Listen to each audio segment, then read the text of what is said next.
The poor girl only had $5 for a blind date. The single dad millionaire at the next table watched her and, "Hello everyone. Before we begin today's story, I have a small favor to ask. Please hit subscribe and turn on the notification bell so you never miss our channel's new videos. It is quick, free, and the best way to support us in bringing you more dramatic stories. Your support means the world to us. Where are you watching from?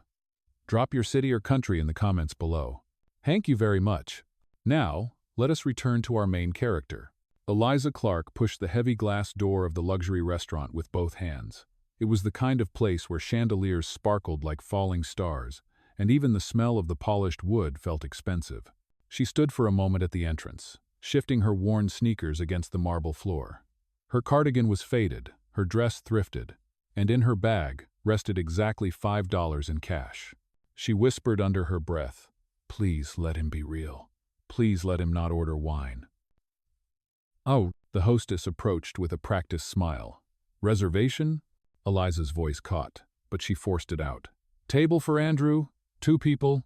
The hostess nodded and gestured. "This way." Each step echoed too loudly. Eliza pulled her shoulders back, pretending confidence she did not have. When she reached the table, her heart sank, empty. The man she was supposed to meet was not there. She sat anyway, sliding into the chair like she belonged. She grabbed the water glass quickly, as if drinking it would keep her from dissolving into the velvet carpet. She checked her phone once, then again, and again. The screen glowed with silence. At the table beside hers, Liam Carter adjusted his tie. His dinner with a business partner had just ended. He was a man used to control, a millionaire single father with a reputation for never wasting time. But tonight, his attention was pulled elsewhere. His 6-year-old daughter sat across from him, swinging her legs under the chair. "Daddy," she whispered, "that lady looks sad." Liam followed his daughter's gaze. He saw Eliza, her hands trembling slightly as she lifted the glass of water, her smile forced as the waiter passed by. He noticed the way she clutched her phone as if it held her last shred of hope. Minutes ticked by. Her so-called blind date never arrived. Finally, Eliza stood, her chin high despite the storm in her chest. She called the waiter over, her voice steady, though her eyes burned. "I think my date had an emergency. Could I just pay for the water? I do not want to take up the table." The waiter hesitated, confused. Hardly anyone had ever said something like that in this restaurant. And then, a new voice entered. Deep, calm, steady. "Excuse me," Liam said as he rose from his seat. "She is with me." The entire room seemed to pause. Eliza froze, the water glass still in her hand. She turned and saw the man in the navy suit impeccably dressed, powerful presence, eyes sharp as steel. A man who looked like he could buy the whole restaurant without blinking. Her mouth parted slightly.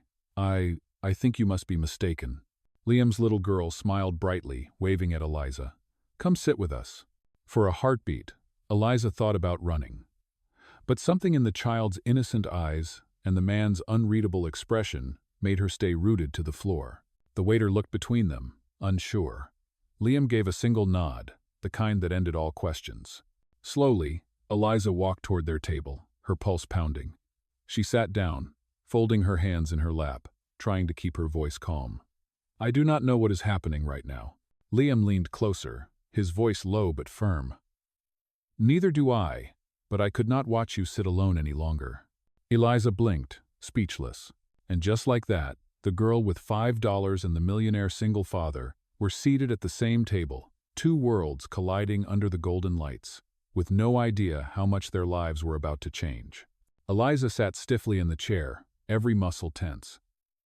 The chandelier above sparkled against the polished glass walls, making her feel even smaller, like she had stumbled onto the wrong stage. She glanced at the man beside her, his presence heavy, commanding. Liam Carter did not speak right away. He simply adjusted his cufflinks, his gaze steady on her face. Eliza cleared her throat, whispering, "You did not have to do that." "I know," he replied calmly, "but I wanted to." His daughter grinned, pushing a bread basket toward Eliza. "You can have some. Daddy never eats the bread." Eliza hesitated, then picked up a piece. Warm, soft. It smelled better than anything she had eaten in weeks. She broke it in half carefully, afraid even the crumbs would give away her hunger. Liam watched. He was used to people taking without hesitation, used to business dinners where greed was disguised as charm. But this woman, clearly out of place in a designer restaurant, held bread as if it was a diamond. The waiter returned with a bottle of wine. Liam raised a hand. No? Just water for all of us. Eliza's eyes widened slightly. It was as if he had read her mind, saved her from embarrassment. She opened her mouth to thank him, but he spoke first. Blind date? He asked, voice even. She looked down, cheeks hot. Supposed to be. He never showed. His daughter gasped softly. That is mean. Eliza smiled at the little girl, though her eyes shimmered. It happens. Maybe I was not interesting enough. Or maybe, Liam said firmly, he was not man enough. The words startled her. She studied him, this stranger with sharp eyes and a suit that probably cost more than her entire apartment. Yet, beneath the steel, there was something steady, something that made her want to believe him. The food arrived, plates arranged like art. Eliza froze. She had no money for this. Her $5 would not even cover a garnish. She leaned closer to the waiter, whispering quickly, "Please, do not serve me." "I cannot," Liam interrupted. "It is fine. Put it here." The dishes landed in front of them. Eliza's heart raced. She shook her head. "I cannot accept this. I did not earn it." Liam leaned back, studying her. "Most people I know would not hesitate to accept something free. Why are you different?" Her voice softened. "Because nothing is ever really free." For the first time that night, Liam felt something unusual stir inside him. Respect. Curiosity. He had built his fortune in boardrooms, filled with sharks. But here was a woman with $5 in her wallet and more dignity than half the city. His daughter spoke again, breaking the silence. "What is your name?" "Eliza," she answered gently. "And you?" "Amelia," the girl said proudly. "Do you want to color with me after dinner?" Eliza blinked, caught off guard. No one had invited her to color since she was a child herself. "I would love that." Liam watched the exchange, his jaw tightening slightly. Amelia was usually shy, careful around strangers, but now she was leaning closer, smiling, as if she had found an older sister she had been waiting for. Dinner passed in a strange rhythm, awkward, tender, almost fragile. Eliza tried to leave twice, insisting she was intruding, but Amelia's pleading eyes and Liam's quiet nod kept her in the seat. At the end of the meal, when the plates were cleared, Eliza reached into her bag. Her fingers closed around the $5 bill. She placed it carefully on the table. "This is all I have," she said softly, "but I want to pay for my water." The waiter hesitated, looking at Liam. Liam's voice cut through the air, calm and unyielding. "Keep it. She is with me." Eliza stared at him, her pride colliding with gratitude. "Why?" she whispered. He met her gaze, the corner of his mouth lifting almost into a smile. "Because sometimes, the right person sits at the wrong table, and I do not believe in coincidences." The room seemed to quiet around them. Eliza swallowed hard, the $5 trembling in her hand. She had come for a blind date. Instead, she had walked straight into a stranger's world, one where nothing felt predictable, and everything felt dangerous. And for the first time that night, she wondered if her life was about to change forever. Eliza left the restaurant that night with her head spinning. The city air felt colder than usual, her cardigan no match for the wind rushing between the skyscrapers. She pulled it tight, clutching her bag against her chest. In her hand was the $5 bill, still folded, still hers. She had tried to give it away, tried to cling to her pride. But Liam Carter had refused to take it. She walked to the nearest bus stop, ignoring the curious stares of strangers passing by. Her mind replayed the moment he had said, "Sometimes the right person sits at the wrong table." Words from a millionaire, directed at her, a woman who barely made rent. She shook her head as if to chase the thought away. Men like him lived in another world. But she did not know that back inside the restaurant, Liam was still staring at the empty chair she had left behind. His daughter Amelia tugged on his sleeve. "Daddy, is she going to come back?" He hesitated, something unusual flickering in his chest. "Maybe," he said quietly. "Maybe we will see her again." The next morning, Eliza woke early for her shift at the small corner cafe where she worked part-time. The smell of burnt coffee grounds clung to her uniform. She tied her apron tightly and forced herself to smile at the first customers of the day. It was easier to pretend everything was normal when she was pouring coffee. By mid-morning, the bell above the door jingled, and she looked up. Her stomach dropped. Liam Carter stood there. Crisp suit, steady posture, a man who looked as though he belonged to the glossy covers of magazines, not a tiny cafe with cracked tiles on the floor. Amelia clung to his hand, a bright grin on her face. Eliza nearly dropped the coffee pot. What are you doing here?" Amelia answered first. "Daddy said we should try the muffins here. He read a review." "No." Eliza narrowed her eyes at Liam, who raised a brow as if daring her to challenge him. "I was in the neighborhood," he said smoothly. And Amelia was curious. She muttered, "More like you were curious." Amelia giggled, tugging her father toward a table. "Can we sit here, Daddy?" Eliza had no choice but to serve them. Her hands shook as she placed the menu down. "We have blueberry, banana nut, or double chocolate. But I am guessing you are used to something fancier." "Oh, blueberry is fine," Liam said, eyes never leaving hers. When Eliza returned with the muffins, Amelia was already coloring in a small notebook she had brought. "Do you want to join?" she asked, looking up at Eliza with wide eyes. Eliza froze. She was supposed to be working, but Amelia's hopeful smile pierced through her defenses.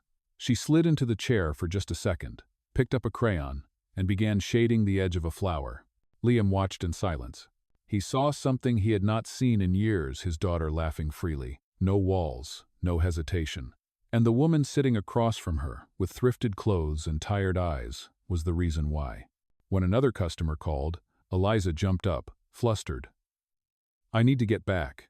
Enjoy your muffins." As she walked away, Liam leaned toward his daughter. "You like her?" Amelia nodded firmly. "She is kind, and she listens, not like the others." Liam's jaw tightened. He knew exactly who the others were. Nannies, tutors, assistants, people who had come and gone, none able to stay.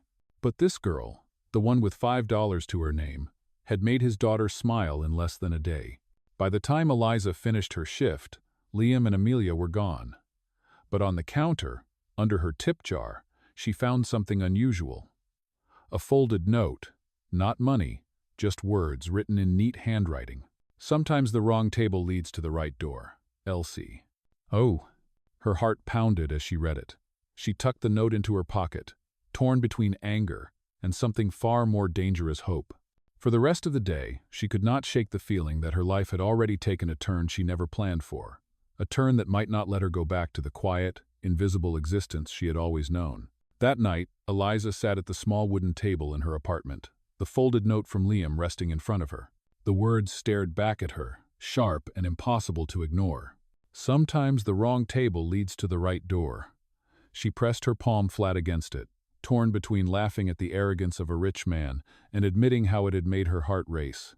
Her apartment was quiet except for the hum of the old refrigerator. She lived in a modest one-bedroom on the south side, walls chipped, windows drafty. Every month she struggled to keep the lights on, every dollar stretched to cover rent, groceries, and her mother's medical bills. Millionaires did not belong in her world. And yet, the next morning, his world crashed right into hers again. The cafe was busy, the line wrapping around the counter. Eliza worked quickly, refilling coffee, balancing trays, forcing her smile to stay in place. She had just dropped off a plate when the door opened. She did not have to look up to know. She felt it, that same steady presence. Liam Carter walked in, taller than the doorway, commanding attention without a word. Amelia trailed beside him, clutching a new sketchbook. Eliza's stomach dropped. "Not again," she muttered under her breath. But Amelia spotted her immediately. "Eliza!" she called out, waving. "Daddy said we could come back if you are not too busy." Heat rose in Eliza's cheeks. She turned to find Liam watching her, unreadable expression, eyes sharper than glass. "We are not here to cause trouble," he said calmly. "Just coffee." Eliza forced a polite smile. "Then take a seat." She poured 2 cups herself, hands steady despite the storm inside her. She placed them on the table and leaned down. "This cafe does not serve boardroom deals, you know." Liam tilted his head, almost amused. Maybe that is why I like it. She blinked, caught off guard by his answer. Amelia interrupted with a grin. Eliza, will you sit with us again? Eliza shook her head. I cannot, I am working. But the little girl's pout was too much. Against her better judgment, Eliza slid into the chair for a moment. Just for a minute, she said softly. Liam studied her again, the same way he studied contracts. He was searching, measuring, waiting. Finally, he asked, "Where did you learn to draw like that?" He nodded toward the doodle she had made with Amelia last time. Eliza hesitated.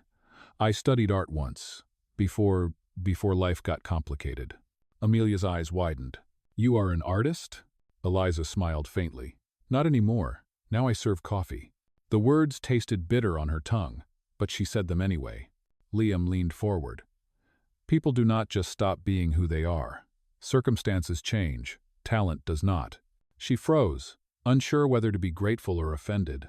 No one had spoken to her like that in years. Before she could respond, the cafe manager called her name sharply. She jumped to her feet. I have to go. Liam did not stop her. But when she returned to clear their table, he left something behind again. This time it was not a note. It was a business card, his name in bold letters, his private number beneath. Eliza stared at it, her chest tight. She wanted to throw it away. She wanted to keep it forever. When her shift ended, she walked home in the fading light, the card burning in her pocket. She told herself she would never use it. She told herself his world was too far from hers. But deep down, a dangerous thought whispered. What if the wrong table really had led her to the right door? She reached her apartment, dropped her bag on the floor, and pulled out the card again.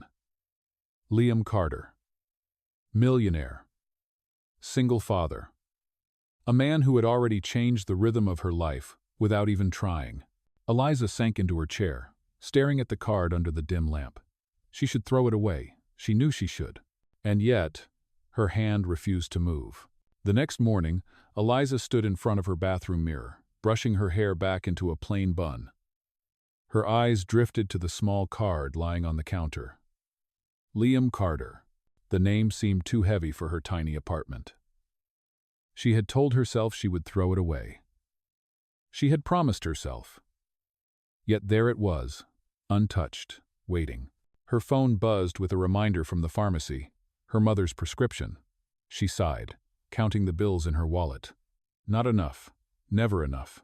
The thought of calling that number flashed across her mind, and she pushed it away as quickly as it came. She was not going to beg a millionaire for help. She had survived this long on her own. At the cafe, the day dragged by. Customers came and went, each one a distraction she welcomed. By late afternoon, her manager told her she could leave early. She packed her things, tied her scarf around her neck, and stepped out into the crisp air.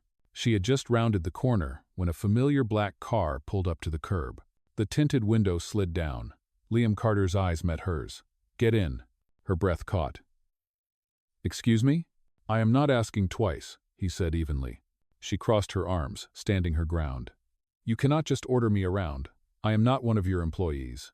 For a moment, silence stretched between them. Then Amelia's face appeared from the back seat, beaming. Eliza, we are going to the park. Will you come with us? Eliza's resolve cracked. She glanced at Liam, whose expression remained unreadable. Then she looked at Amelia, whose smile was as bright as the Sunday. Against her better judgment, she opened the door and slid in. The car smelled faintly of leather and cedar. Amelia held out a coloring book. You can help me with the castle, she said, handing Eliza a crayon. Eliza laughed softly, tension easing from her shoulders. A castle? That seems ambitious. Oh? You are good at drawing, Amelia replied. Daddy told me. Her eyes flicked to Liam, who was watching the road. His jaw tightened, but he did not deny it. At the park, Amelia ran ahead to the swings, her laughter carrying in the autumn air. Eliza sat on a bench, tugging her cardigan tighter. Liam sat beside her, his gaze fixed on his daughter. You did not have to come, he said quietly. I did not plan to, she admitted. But Amelia, she likes you, he finished. Eliza nodded, unsure how to respond. After a pause, she whispered, Why me? There are hundreds of people in your world. Why do you keep showing up in mine? Liam leaned forward, resting his elbows on his knees. Because most people I meet want something from me. Money. Status. Power. You are the first person who tried to pay for water with your last $5. That tells me more about you than you realize. Her heart thudded painfully. And what if I told you I do not belong anywhere near your world? Then I would tell you, he said firmly, that maybe my world is the one that does not deserve you. She turned her head sharply, stunned by the weight of his words. Before she could answer, Amelia called out, "Come push me on the swing." Eliza stood, grateful for the interruption. As she pushed Amelia higher and higher, her laughter blending with the child's, Liam watched silently. For years, he had built walls around himself, walls money could not break. Yet somehow, in less than a week, this girl with nothing had found the cracks. By the time the sun dipped low and the air grew colder, they walked back to the car together. Amelia clutched Eliza's hand as if she had known her forever. When they reached her apartment, Liam stopped the car. Eliza hesitated before opening the door. "This cannot keep happening," she whispered.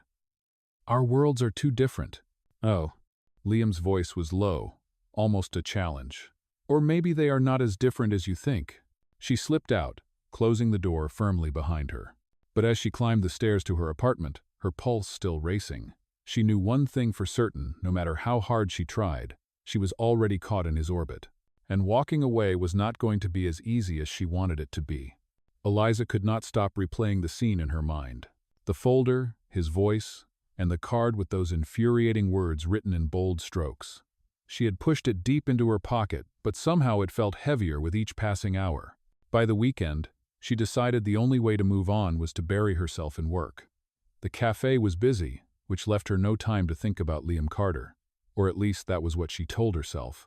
But just as she was wiping down a table near the window, the door opened, and in came a familiar figure, Amelia. The little girl walked in confidently, clutching a stuffed rabbit in one hand and a small envelope in the other. A woman in her late 30s followed behind, perhaps a nanny or family assistant, watching her closely. "Eliza!" Amelia's voice rang across the cafe. Heads turned, but Amelia did not care. She marched straight up to Eliza, standing on tiptoe to hand her the envelope. "This is from Daddy," Amelia said with a bright smile. Eliza's heart skipped. She hesitated before taking it. "Amelia, you should not be here alone." "I am not alone," the girl replied, pointing to the woman at the door. "She came with me, but I wanted to give this to you myself." The envelope was heavy, sealed. Eliza slipped it into her apron without opening it. "Tell your father I said thank you." "But he really should not." "He said you would say that," Amelia interrupted with a grin. "And he said to tell you that sometimes people do not know what they are worth until someone else shows them." Eliza froze. Those words hit too close to the truths she had buried for years. She forced a smile and bent down so she was eye level with the girl. "Thank you, Amelia. Now you should go before your father worries." Amelia hugged her quickly, then skipped out the door with the woman in tow. When her shift ended, Eliza finally opened the envelope in the quiet back room. Inside was not money, as she feared, but a letter. Liam's handwriting was neat, firm, every line deliberate. "This is not charity. It is an invitation. I want you to meet me on Monday at my office. Noon. If you walk through the door, I will know you are ready. If not, I will not bother you again. The choice is yours." She sat there staring at the page, torn between panic and curiosity. She wanted to rip it apart, to prove she could not be bought. But another part of her, the part that remembered the way Amelia's laughter felt at the park, held her hand still. Monday came faster than she expected. By the time she stood outside the towering glass building of Carter Holdings, her palms were slick with sweat. She almost turned away twice, but then she thought of Amelia, of dignity, of a future that might be bigger than $5 bills and night shifts. She took a deep breath, squared her shoulders, and pushed the door open. And on the top floor, Liam Carter was already waiting. The lobby of Carter Holdings was nothing like the cafe where Eliza spent her days. Marble floors stretched endlessly, polished until they reflected every step she took. A massive chandelier hung like a crown over the space, and employees in tailored suits walked briskly with tablets and files. Eliza clutched her small purse tighter, painfully aware of her second-hand shoes squeaking against the marble. At the reception desk, a woman with perfect hair and sharper eyes looked up. "Can I help you?" Eliza swallowed hard. I am here to see Mr. Carter. Liam Carter." "Oh." The receptionist gave her a quick once-over, one eyebrow arching as if Eliza had walked in speaking a foreign language. "Do you have an appointment?" Eliza reached into her purse and pulled out the letter. The receptionist read it, her expression faltering just slightly before she picked up the phone.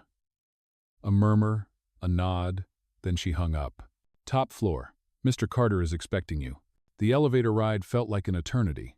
Her reflection in the mirrored walls seemed small and out of place, like a background extra who had wandered onto the wrong set.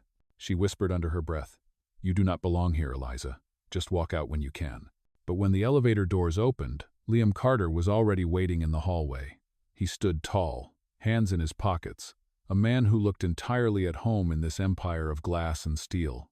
"You came," he said simply. Eliza lifted her chin, forcing confidence she did not feel. "I am only here because of Amelia." "Then let us say she has very good instincts," he replied. He gestured for her to follow, and they entered a conference room with windows stretching from floor to ceiling. The city sprawled out beneath them, every skyscraper glittering in the afternoon sunday. Eliza felt dizzy. On the long table lay a stack of documents. Liam placed a hand on them. "These are outlines for a new community project. Housing developments, schools, health centers. My team thinks it is a waste of time, but I do not." Eliza frowned. "What does that have to do with me?" "Because I need someone who sees what others overlook," Liam said. "Someone who is not blinded by profit margins and quarterly reports. You told me nothing is free. You were right. That is why I want you to look through these and tell me what you see." Eliza stared at the stack of papers, then back at him. "I am not a consultant. I serve coffee." He leaned closer, his voice low and steady. "You are more than that, Eliza. You just stopped believing it." Her hands trembled as she reached for the first page. Rows of numbers, budgets, proposals swam before her eyes. She had not done this in years. Not since she dropped out of school to care for her mother. Yet slowly, something familiar stirred inside her. She pointed at a line item. "This estimate is wrong," she said quietly. "You are planning to use imported materials when you could source locally and cut costs by 20%. Liam's eyes sharpened. "Go on." She flipped to another page. "And here your plan does not include public transport access. Families without cars would be trapped. You need to redesign this." Silence filled the room. Eliza's pulse raced. Had she said too much? Then Liam smiled, the first genuine smile she had ever seen from him. "That is exactly what I was hoping you would notice." "Huh?" For the first time, Eliza realized this meeting was not about charity. It was a test, and somehow, she had just passed it. Eliza sat back in her chair, heart pounding as the weight of what she had just done sank in. She had spoken up in a billionaire's boardroom, pointed out flaws that an entire team of professionals had overlooked, and Liam Carter had smiled at her for it. The thought left her dizzy. Liam gathered the papers into a neat stack. "Do you see now why I asked you here?" he said calmly. Eliza shook her head. "You are mistaken if you think I can fit into this world. I do not belong here." "You do not belong serving coffee either," he countered. His voice was firm, but not unkind. "You have sharp instincts, and you see things differently. That is what I need. And that is what Amelia needs too." At the mention of his daughter, Eliza's defenses wavered. She thought of Amelia's bright eyes, her laughter at the park, the way she had clung to her hand as though they were already family. "Still," she whispered, "this is not my life." Liam studied her for a long moment. Then he walked to the window, hands in his pockets. The city spread beneath him like an empire he had conquered but never cared for. "You are right. It is not your life. Not yet. But it could be." Before Eliza could answer, the conference room door burst open. A tall woman with striking features and a designer coat strode in, her heels clicking sharply against the floor. Her eyes swept the room, landing on Eliza with thinly veiled disdain. "Liam," she said coolly, "I see you have found another distraction." Eliza stiffened. The woman radiated wealth and power. the kind of presence that made her feel invisible. Liam's jaw tightened. Victoria, this is not a good time. Victoria's lips curved into a cold smile. It never is it? But your board is waiting, and your daughter is with me this weekend. You might want to remember who actually belongs in this world. Her eyes flicked to Eliza again, dripping with contempt. And who clearly does not. Eliza flushed, the words cutting deeper than she expected. She stood abruptly, clutching her purse. I should go. Liam turned, his voice sharp. Eliza. But she was already at the door, the weight of Victoria's gaze burning into her back. Out in the hallway, her hands trembled as she pressed the elevator button.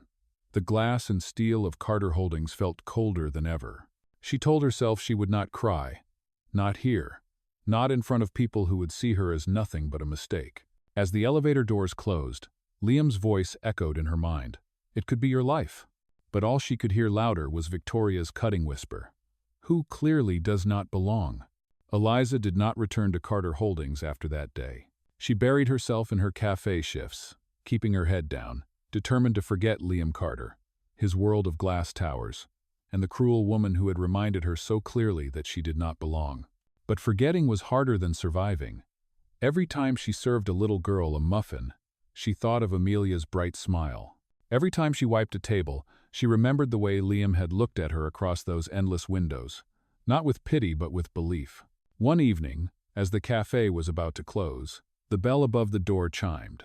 Eliza turned, ready to tell the late customer they were closing, but her words caught in her throat.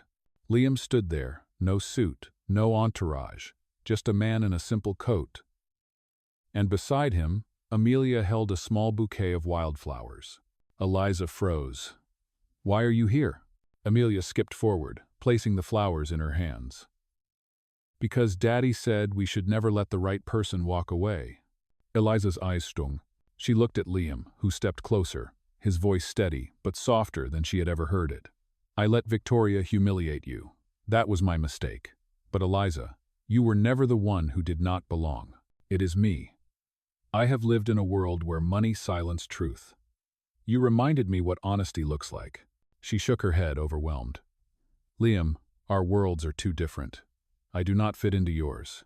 He reached for her hand, gently wrapping her fingers around his. Then I will fit into yours. I do not need boardrooms and chandeliers to find what matters. I need this. I need you. And Amelia needs you too. Amelia nodded eagerly, squeezing Eliza's other hand. Please do not leave us, Eliza. Tears slipped down her cheeks before she could stop them. For so long she had carried the weight of being invisible, of being less. And yet here, in the tiny cafe that smelled of coffee and sugar, two people were asking her to believe she was enough. She whispered, I do not know if I can give you the life you are used to. Liam's answer was simple. I do not want the life I am used to. I want a real one.